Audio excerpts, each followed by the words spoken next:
Hello everybody, welcome to today's Speakers for Schools virtual talk. We're delighted that you've been able to join us. The session will last around 40 to 45 minutes and will include a presentation from our speaker before we move to Q&A with viewers. Today's speaker who has kindly agreed to join us is James Taylor, who will be discussing all things creativity and looking at the idea of AI, how that might change creativity and what that could look like in the future. Questions for James can be submitted throughout the duration of the talk via the Q&A function, which should be on the right-hand side of your screen. Submitted questions will be reviewed by moderators, and when approved, they will appear on the live question and answer thread.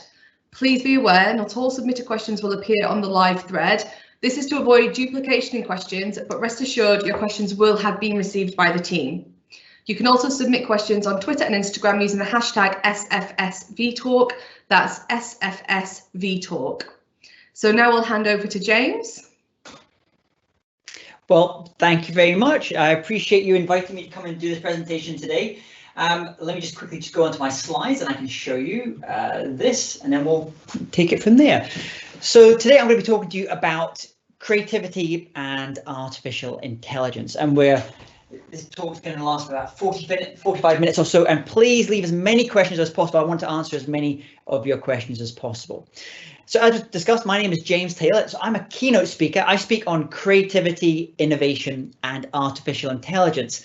Usually I'm traveling all around the world, and I get to go to amazing places and meet fantastic people talking about these topics. Last year, I got to speak in 26 different countries around the world. So it's a great job to be a keynote speaker, to get out there to inspire, educate, and entertain people. Now, today I'm going to talk to you about creativity and artificial intelligence and how those two things coexist and how they can work together. But let me start by telling you a little story. On May 11th, 1997, in a small New York City conference room, something happened which is going to change your lives. It's going to change the lives of everyone that you know. In the middle of that room was a table, and on that table was a chessboard. On one side of the chessboard sat Garry Kasparov, who's the world's greatest chess player. On the other side was a scientist called Dr. Murray Campbell, who worked for a company called IBM. And IBM had invented a computer called Deep Blue. Now, Deep Blue is a special kind of computer. Unlike other computers, it was massively powerful. It analyzed over 200 million moves per second using brute force logic. And this computer had learned how to play the game of chess. But the reason why the room was packed this day with news crews and journalists from all over the world was this wasn't just about a game of chess. This was about the contest between humans versus machines, a contest that's going to define this century. The first game began, and Garry Kasparov played a move. It's called the King's Indian Attack, and it allowed him to take the advantage and win the first game, 1-0 to the human race. Yay! But game two was essentially a draw, and this put Kasparov off balance. He got a little bit worried by this. By the time they got to game 5, someone overheard Kasparov saying, "I'm not afraid to admit, I'm afraid." And in game 6, something extraordinary happened. In an opening game play, Kasparov made a mistake that was so obvious, the spectators in the room gasped in disbelief. Deep Blue had won the game. Deep Blue had won the match. Now, it's 5 times easier to become a billionaire, than it is to beat Garry Kasparov at chess. And this was proof that machines were finally able to do the kind of task that we'd always thought only us humans could do. The machines were finally coming for the white-collar workers and the college-educated and the decision makers. In my talk to you today, I'm going to share with you the one skill that you need to develop in yourself to not just survive, but to thrive in this amazing new age of artificial intelligence, what we call this 4th industrial revolution. Now, here's the good news. If you're watching this just now, you already have this skill. My job today is to show you how you can develop it and you can become better at this skill. And this skill is your creativity. And you don't have to just take it from me. According to a big study the other day done by the World Economic Forum, creativity is going to move from the 10th most important job skill to the 3rd most important job skill. That's because machines are going to do a lot of the jobs that we currently do So that's going to allow us as humans to focus on those more creative tasks. In fact, if ever you're thinking about starting what job you should be thinking about in the future, there was a study done last year, and it found that the #1 skill that companies and employers are looking for with their employees is the skill of creativity. And in fact, Jack Ma, who's China's richest businessman, he's a multi-billionaire, and someone asked him the other day, what skills should we be investing in our schools, in our school children, in our colleges, in our universities, in our businesses? And he said, don't bother trying to compete with a machine on something it can do better, faster, and cheaper than you. You need to focus on that one advantage that you have just now as a human, your creativity, your curiosity, your ability to innovate. Now, creativity is just about bringing new ideas to the mind. It's when those ideas come into your head. Innovation is about bringing new ideas to the world. Creativity and innovation, sometimes you'll hear these different terms, they're just different sides of the same coin. Without creativity, there is no innovation. Any new product or service that you have comes from someone or a team of people sitting down there and thinking, what can we create? What can we make today? Now, this is me. I was brought up in Scotland, land of castles and golf and movies like Braveheart. And as a child, my parents used to make me walk up the summits of the mountains near where we lived, but they would make me walk up these summits dressed in a kilt. Now, if you've never seen a kilt is a dress or a skirt that a Scotsman wears. So imagine walking up these huge mountains in the rain and the wind and the snow while wearing a skirt. My parents thought it would build character and resilience in me. And the reason I'm telling you this story just now is you can think of all these changes that are going on just now with all the machines and computers like a landscape that's slowly being flooded. But this is a landscape of human skills or competences. In the lowlands, we have skills like arithmetic, memorization. In the foothills, you have skills like logic, playing chess. And in the high mountain peaks, you have skills like emotional intelligence, resilience, critical thinking. Now, what happened 50 years ago was the first wave of automation came in that took away lots of blue collar jobs, but left most of us high and dry. Most of us were fine. But today, this flood is reaching the foothills, and knowledge workers like yourself, probably your parents, many people you know today, are going to have to contemplate trying to get to higher ground, trying to get to the peak of that mountain. And creativity is the skill that is at the peak of that mountain. But we have a little bit of a problem. Most adults in the world today don't consider themselves to be creative. In fact, one study the other day found that only 40% of people, of adults, said that they were creative. In fact, my friend, who's a professor from Korea, did a study recently, and she found that IQ levels around the world, the intelligent kind of levels of type of intelligence, have been going up for many years, but creativity levels have actually been declining. It's sometimes called the creativity crisis. So what's going on? Because I believe that you and everyone is born with almost unlimited creative potential.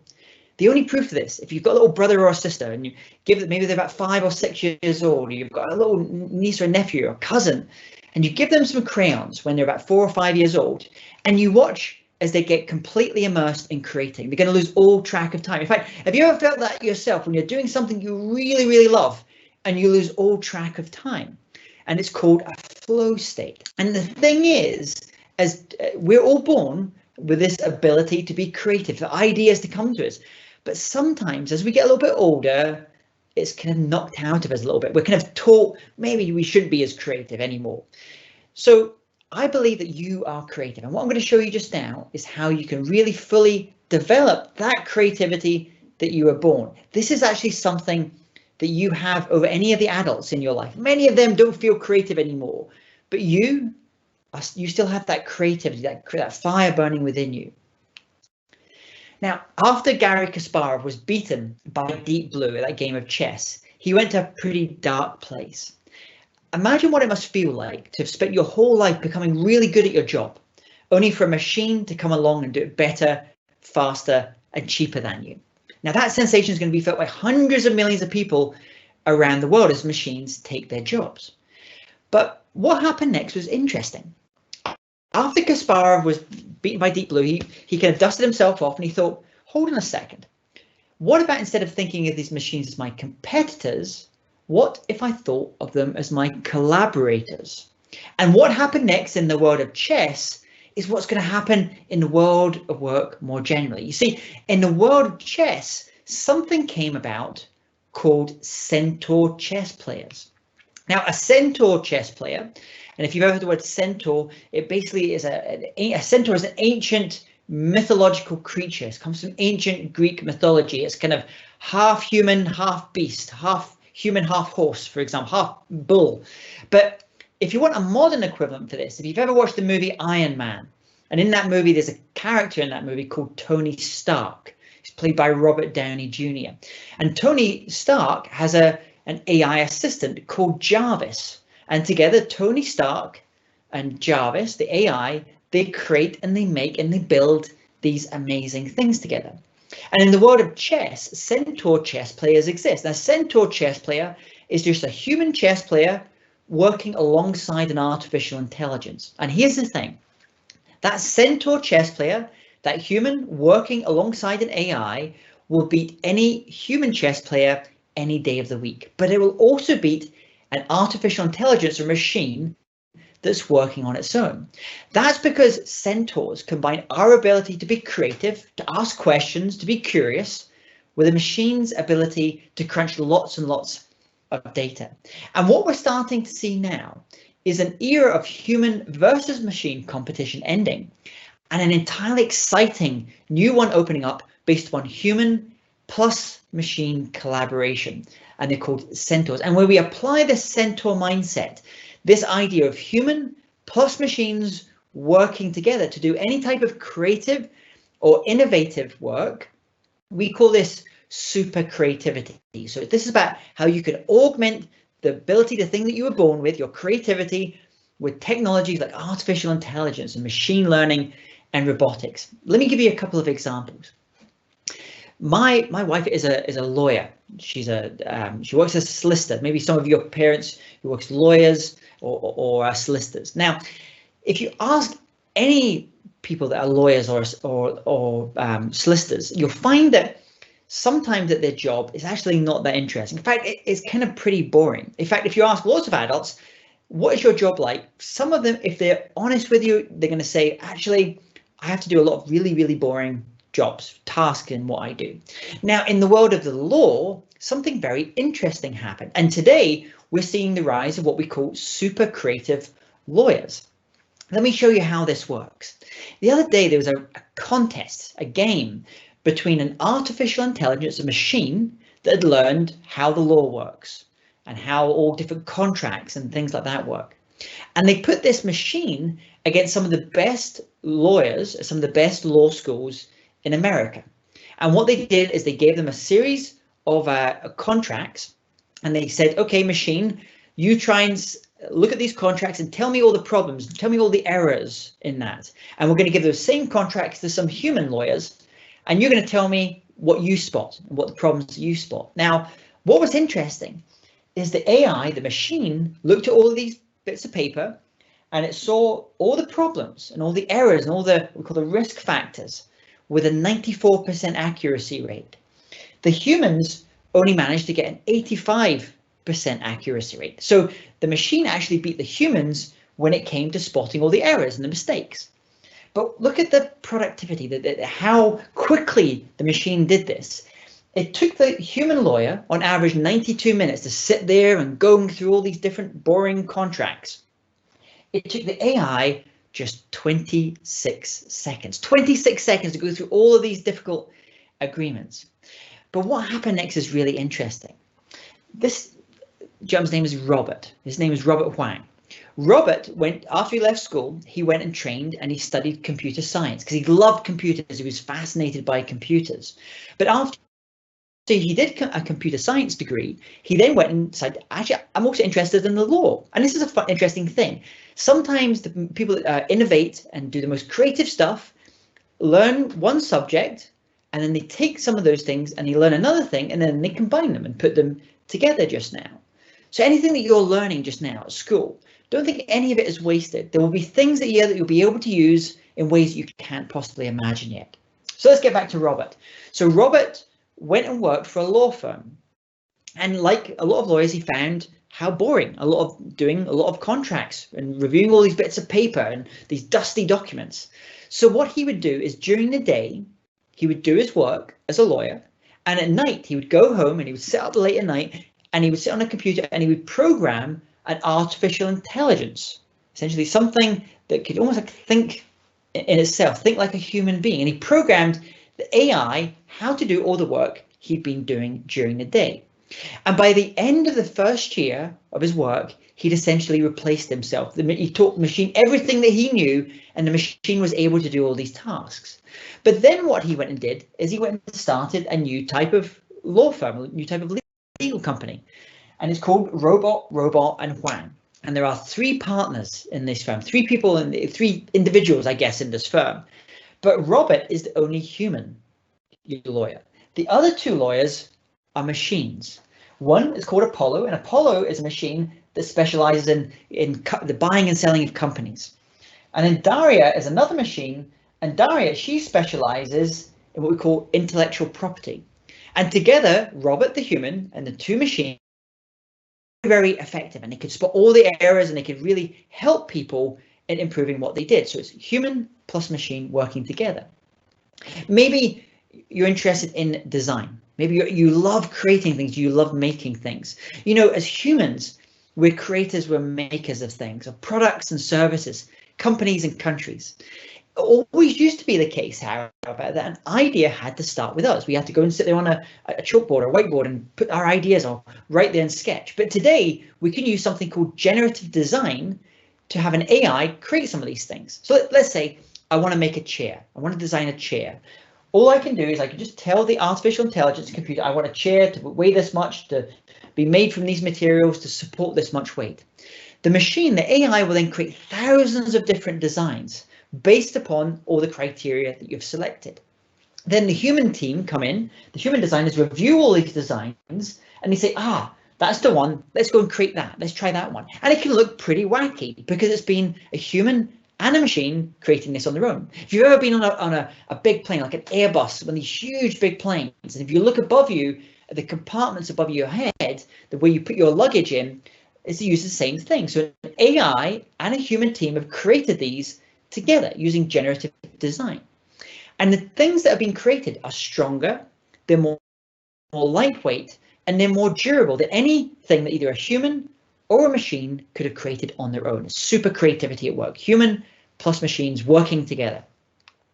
Now, how does this affect the work of teachers? So we have to keep a little bit of a secret. Some of the teachers might not like what I'm about to show you just now.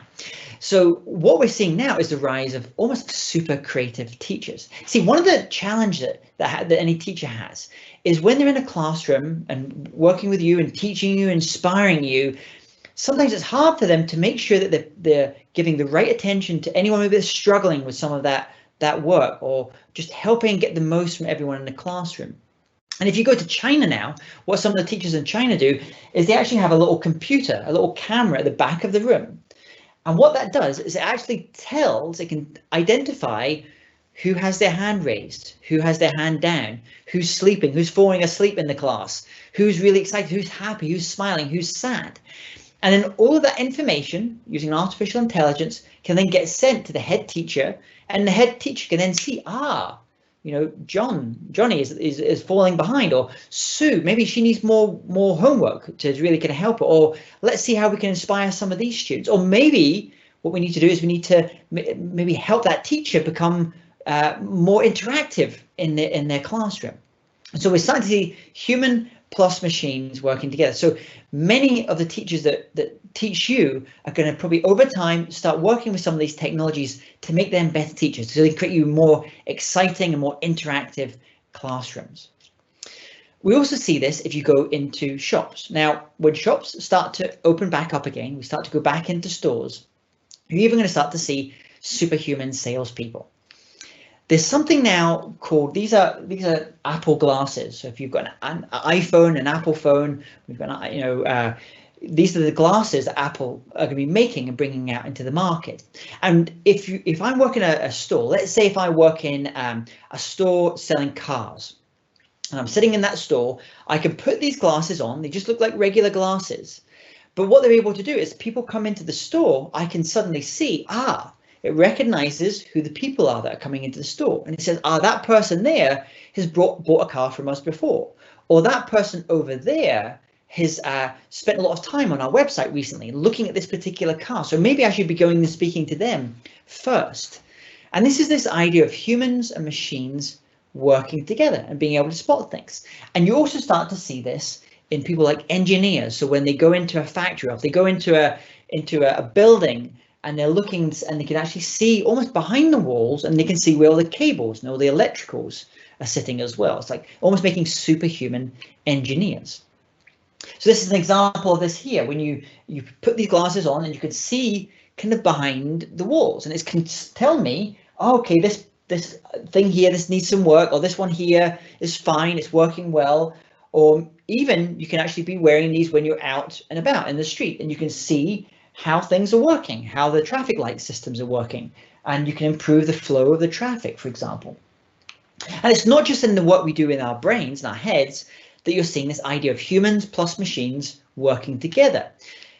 This is Jason. Jason is the world's first bionic drummer, and Jason had a terrible accident at work which caused him extensive burns to his body. Unfortunately, Jason lost the use of his right arm, and he lost the ability to do something he really cared about, which was playing drums every day. But amazingly, what he was able to do is he was able to work with a robotics lab, and he actually built him a robotic arm, which is powered from the muscles in the top parts of his arm. And today, Jason's just not the world's first bionic drummer, he's also the world's fastest drummer. In fact, if you go to the Ford Motor Factory in Detroit in America, and if you look at some of the people that are working on the factory floors putting cars together, you'll see some of them wearing what are called exosuits. Maybe you've seen these before, where you put these suits on and it gives you almost superhuman-like strength. It also reduces your chances of workplace injuries. It also allows you to get people back working into factories, for example, who maybe couldn't do that before because they had certain physical disabilities. So that's the idea of human plus machines working together in the things we do in our mind, and also the things that we do in our bodies. I find this amazing. Imagine what you could do if you can combine all your creativity, all of your curiosity, or the ability for you to come up with ideas with technologies like artificial intelligence and machine learning and robotics. What could you create? Imagine the problems in the world that we could solve together. But in order to do this, in order to become super creative, it means that we need to do things differently, and we need to do different things. So what I want to share with you just now is a couple of ideas that you can use for yourself in order to become not just creative, but to become super creative. Now, let me tell you something. There's a process that we go through. Let's say, for example, you're wanting to write a book. Let's say you decided to write a book. And there's 5 stages that we go through in creating really anything, whether it's a book or a building or a car. Anything that we create goes through kind of these stages, and we call it the creative process. And we have what we call the preparation stage, incubation stage, the insight stage, the evaluation stage, and then finally the elaboration stage.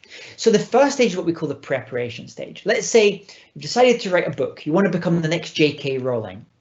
So the preparation stage is really just when you look and you try and learn as much as possible about something. Let's say if you want to write a book about dinosaurs, or you want to write a book about a mythical kingdom, you would go and read books by other people that created these kind of mythical kingdoms, or you go and learn and read about dinosaurs, for example.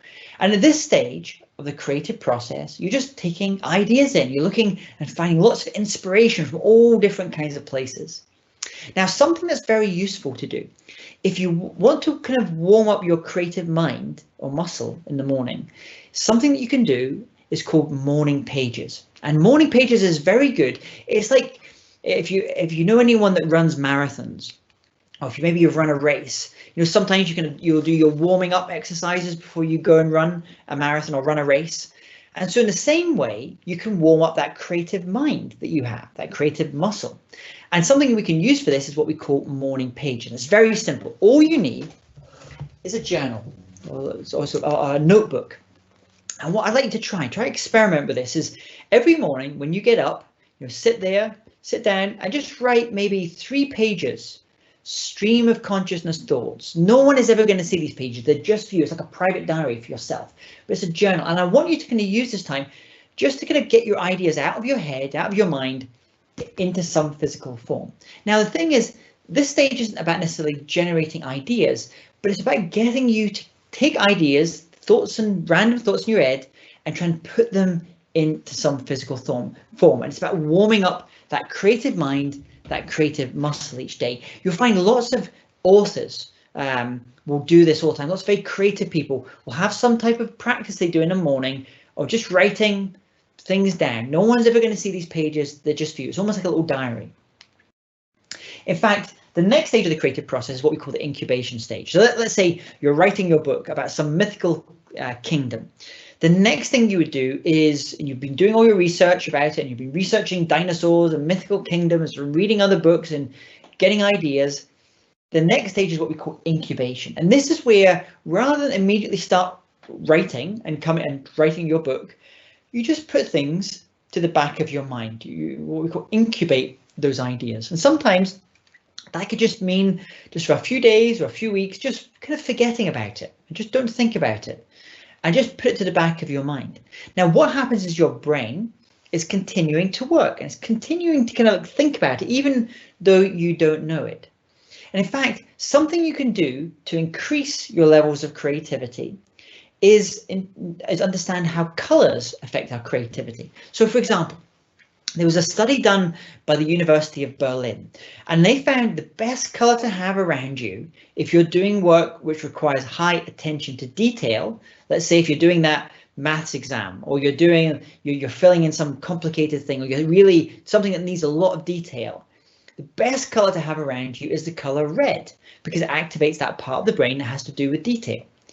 But the best color to have around you if you want to come up with ideas, whether that's an idea for a new book or product or something that you want to come up with, or a new way of doing something in the garden, is the color green.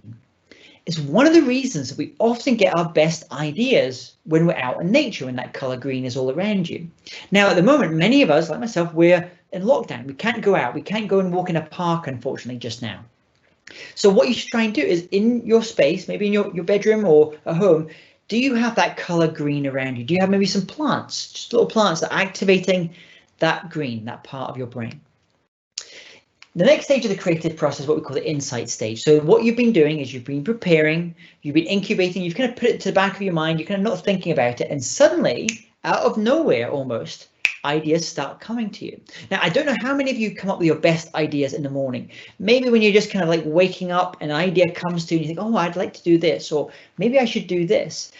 One of the reasons that happens is we've been preparing, we've been thinking about something, we've incubated it overnight, and in the morning, our brain is fuzzy, it's unwound, we're open to unconventional thoughts. Alpha waves are rippling through your brain, directing your attention inwards to remote associations that emanate from the right hemisphere. Now, it's actually important for you to know when are you most creative. It's going to be different for everyone.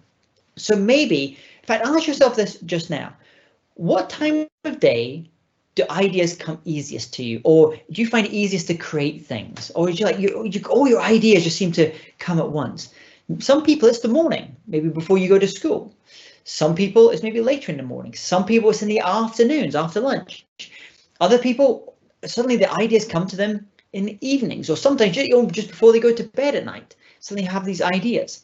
So it's important for you to know what time of day that's when you are. So that's the kind of time you want to try and use to come up with your ideas, do what we sometimes call your deep thinking, your creative thinking. In fact, even what we eat and drink can affect our levels of creativity. I don't know if you know this, but if you have lots of coffee, if you drink a lot of coffee, or adults who've been drinking lots of coffee, it's actually going to reduce their chances of coming up with ideas. This is based upon work by a neuroscientist called Martha Farrar, who's a neuroscience professor at the University of Pennsylvania. And it was fascinating. She found out that people that drink a lot of coffee they actually don't come up with as many ideas. It's very good coffee, what we call the preparation stage, and also the last stage of the creative process, because coffee is just about getting focused. So if you have to do very focused work, you have to write a lot or just do very focused work for a period of time, coffee's fine. But if you're looking to come up with ideas and more expansive in your thinking, then you want to dial down your coffee levels. You maybe want to switch to drinking tea or switch to drinking water or juice, for example. And then the next stage of the creative process is what we call the evaluation stage. So let's say you've got this preparation, you've been thinking about this idea for your book, and then you've been incubating, you've put it to the back of your mind, and then suddenly you've started to get insights or ideas and think, oh, I like to have this character, I want to draw this thing, for example. The next stage of the process is called the evaluation stage. And this is when you have so many ideas, you have to decide which ones do we want to do, which ones do we want to finish and to work on. Now, for some people, they like to do this, what we call evaluation stage, on their own. To just take some time out and think about their own. But actually, what I would encourage you to do is try and find other people that can give you feedback on your ideas. That can even just be, one other person. Maybe it's a trusted friend, or maybe it's an adult who really knows. Maybe if you're wanting to be an author, to write books, you love writing books and reading books, maybe try and find someone that's an author, and you can write your ideas down and tell them some of your ideas for the next book. Or maybe you love art. Maybe what you should do, try and find someone who's an artist, that you can share some of your initial ideas, your diagrams and your sketches, for example. Or maybe you love watching Dragon's Den and you love creating new products, and you're always getting ideas for products. Maybe find someone that is an entrepreneur, that has a business that you can share, and they can help you evaluate your ideas. And then the final stage is what we call the elaboration stage.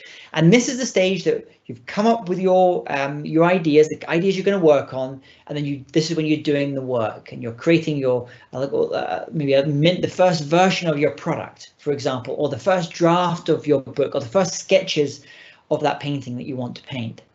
Now, something I'd really encourage you to do is, it doesn't matter whether you want to get into learning more about artificial intelligence or not, but try and take some type of course, online course if you can, on things like artificial intelligence, and definitely on maths, for example, as well. So there's lots of, things like BBC Bite Size, they have things there.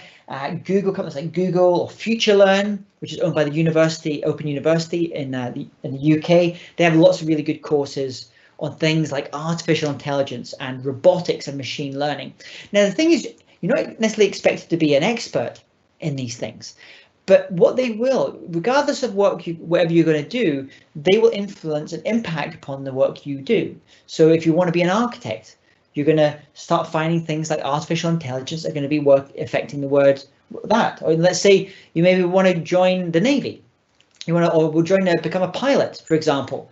Then you definitely you're going to start seeing things like these technologies and artificial intelligence. Or let's say you want to become a teacher, you love you want to, that's the work you want to do, you're still going to see things like that. So try and start learning, reading books, taking online courses about artificial intelligence, machine learning and robotics. And I'm going to tell you a final little story now, and then we're going to come to Q&A. So please leave any questions that you have here and I'm happy to answer them. So this is another game that happened. But this wasn't a game of chess, this was the game of Go. Now, Go is a board game. It's an ancient Chinese board game, but it's much more complicated than chess. In fact, there are more potential moves in the game of Go than there are atoms in the universe. It's a fantastic, beautiful game that they play in places in Asia, different parts of Asia. Now, this game was between, the gentleman here is called Lee Sedol, and he was the world's greatest Go player. He's from Korea, against Google's DeepMind, which is actually a company based in London, and they created an artificial intelligence, a computer and algorithms, which learned itself how to play this complicated game of Go. Now, no one expected a machine, an artificial intelligence, to do well on a game as complex and as beautiful as the game of Go. But in the first few games, the machine kept winning. But then something interesting happened. In game 4, in move 78, Lee Sedol, who was the human, made a move that was so creative, so innovative, so inspired that it immediately took the game of Go to a completely new level. Now, here's my question for you. Would Lee Sedol, the human, have ever made a move like that and really taken that game to a completely new level if he hadn't have been challenged by an artificial intelligence, if he hadn't worked alongside an AI? And today, the world's best players of this game of Go play game after game alongside artificial intelligences, and they're seeing their world rankings skyrocket. Because I believe that these technologies like artificial intelligence will actually help us unlock something of our true human creative potential. Watching this video just now could be someone who's going to revolutionize a field or an industry or a science, for example. That person could be someone that's in your classroom when you go back to class. In fact, that person could be you. But you'll only get there today, I believe, if you don't just say, I am creative, and use your creativity, but you augment your creativity that you were born with these exponential technologies like AI to be able to say, I am super creative. Thank you very much for listening. I'd love to get some of your questions just now on creativity, artificial intelligence, or even the work that I do, which is being a keynote speaker. I'm going to stop my screen here just now. Excellent. Thank you so much, James. So we've had quite a lot of questions submitted. I don't think we'll be able to get through them all. So I hope we'll be able to share some of them with you afterwards and perhaps share the answers on the website, the Speakers for Schools website as well. So just to get us kick started, James actually asked, do you like chess? I do like chess. I'm not a very good chess player. Unfortunately, I should have been practicing a lot more. I like snooker and pool and games like that, but I'm not a very good chess player. I love watching chess. In fact, if you ever, whenever we get a chance to travel again, if you ever get a chance, you're lucky enough to go to New York, there's a little park there. It's called Washington Square Park, and if you go there, there's all these old men who are very good chess players, and you can actually go up to a table and you can play chess with them in the middle of the park. So I'm not a chess player, but I love watching people play the game of chess. Fantastic. That's quite an interesting. I'm definitely not a good chess player myself at all. A quite popular question that we had submitted in a few different forms was, if AI continues to develop, what sort of jobs and fields will be affected and or replaced by AI?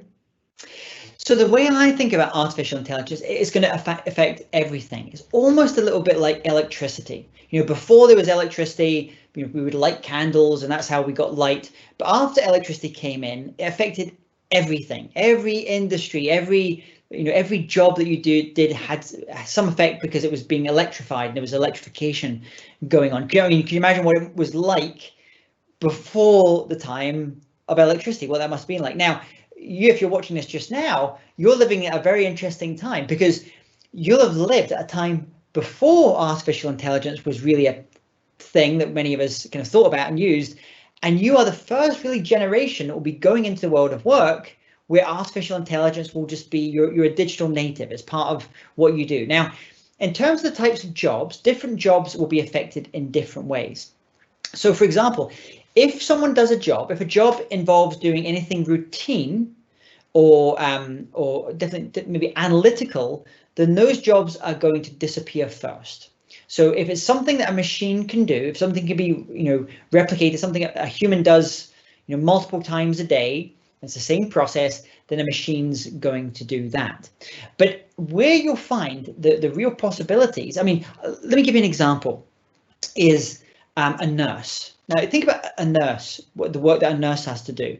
A nurse has to, often physically lift someone up, put someone down, take them to bed. They have to give them medicines. They have to take temperatures. They have to sit with them and just talk with them and ask them how they're doing and look after them.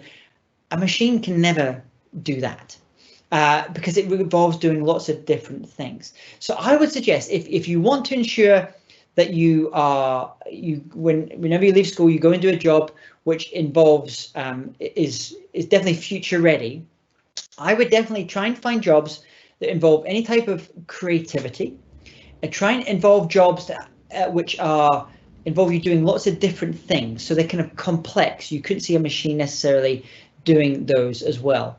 Those are the kind of jobs that I would say. So, for example, in the world of accounting, let's say you want to be an accountant, then the job of the accountant is going to change a lot, because the machines are going to be able to do a lot of accountancy work much better than the humans, but there'll still be people that will be needed to do certain jobs in that. So every industry, there'll be some jobs that will disappear and some jobs that will be better. So I would say just invest in your creativity. And if you are very interested about learning about being very good at things like artificial intelligence, definitely mathematics, physics are the kind of subjects that you definitely want to be studying.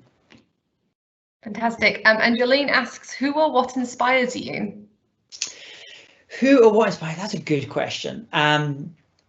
I would say different people inspire me for different reasons. I think I'm very inspired just now by people who are changing the world, but they don't have an official title.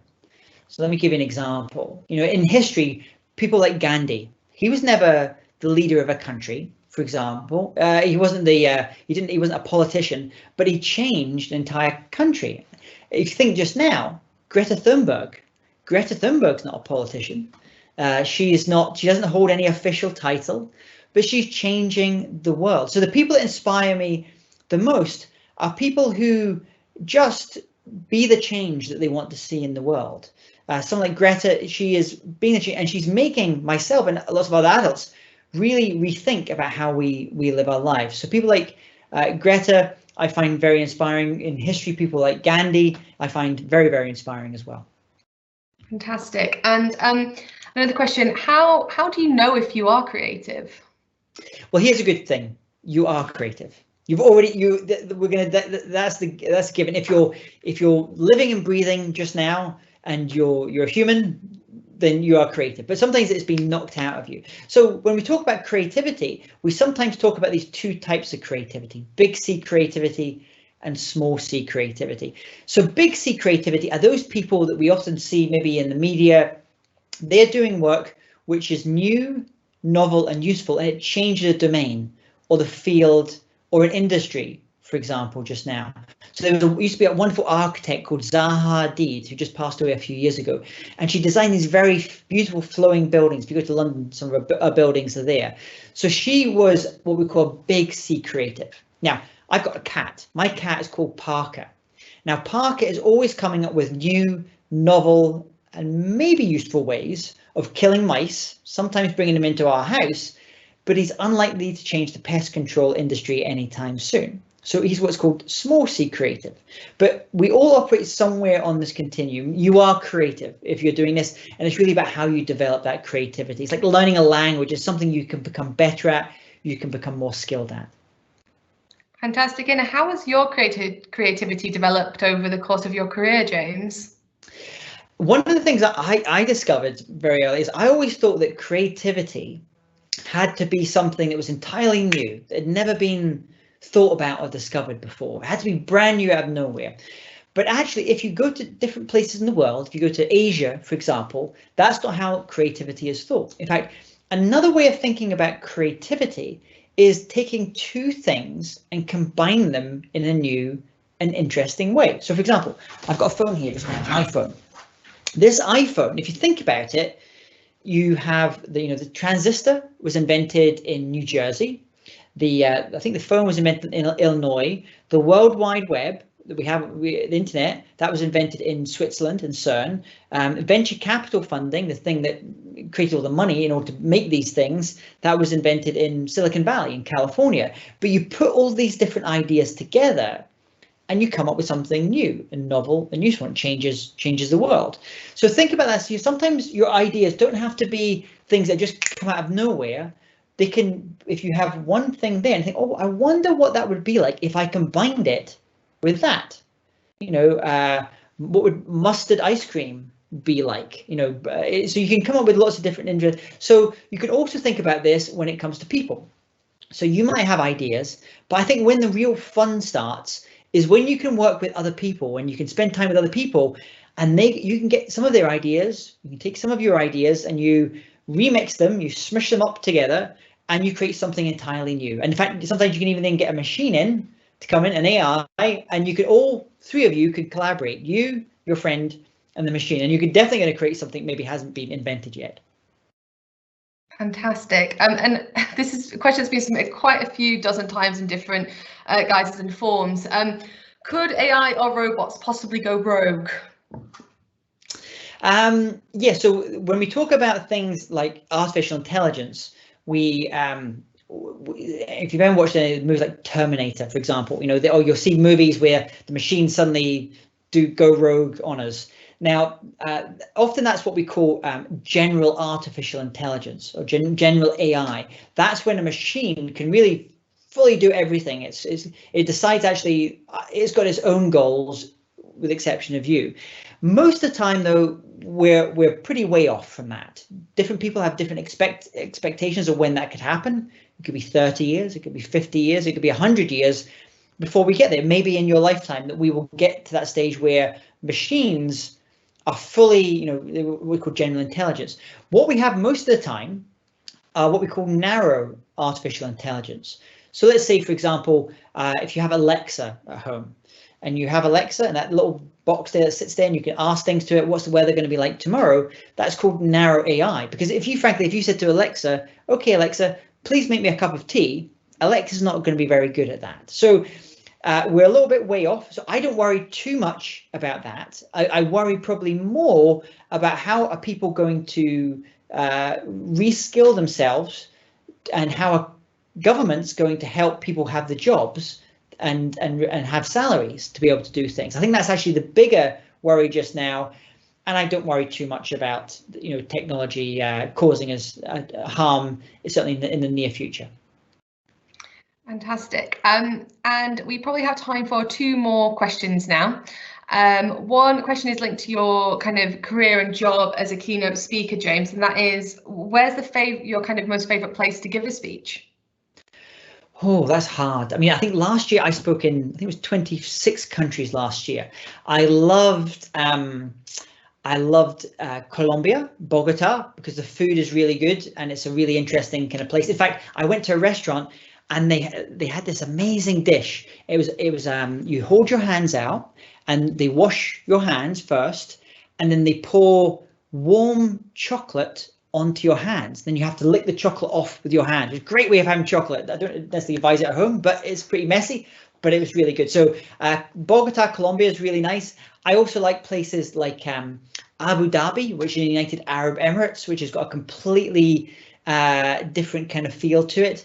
And here in the UK, probably one of my favorite places, I would say, apart from where I live, is an island right at the very top of the UK called Shetland Islands, and it's a very windy place, but it's a very beautiful place if you ever get a chance to go there. And I've done things there, but these are all good places to go to, and it's a great job. If you have the opportunity to be a speaker, you don't have to be always a professional speaker, but if your job that you have then allows you to go and travel around the world, inspiring, educating, and informing people, that's a great job. It's one of the best jobs in the world. Fantastic. And then finally, do you think AI could develop human emotions and thoughts? Yeah, so that's kind of taking it to that general AI side as well. Maybe, in my lifetime, maybe in your lifetime, possibly. Some people say what might happen is that the machines are going to get so smart and have this level of emotions that we're going to be, the humans are going to be like cats, house cats for them.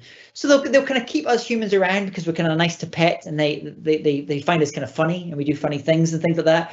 But really, the machine's going to be boss. I think that's a little bit way off, and I definitely think the emotional side is way off. I mean, you think about how complex emotions are. I think that's very difficult. Can a machine tell how your emotions are going to change? Absolutely. So, like, for example, I'm wearing a watch, this watch just now, and this watch could probably tell if I'm happy or sad based upon how I move and how I stand and how I'm moving around. So there's definitely technology can help us understand our emotions, but I don't think machines are going to be emotional in the same way. That's fantastic. Well, unfortunately, that's all we have time for today. A huge thank you to everyone who's joined us for this session. And this session has been recorded and will hopefully be available on the Speakers for Schools website sometime this week. A short announcement for those of you who've been asked to complete the talk activity sheet. The colour for this talk is silver. That's silver, so you can hopefully complete that form and send it back to your teachers.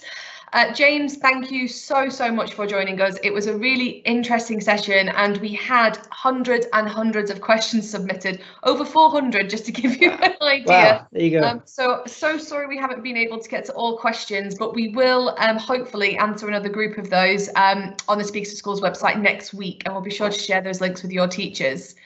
Thank you so much, everybody. I hope you have a good day.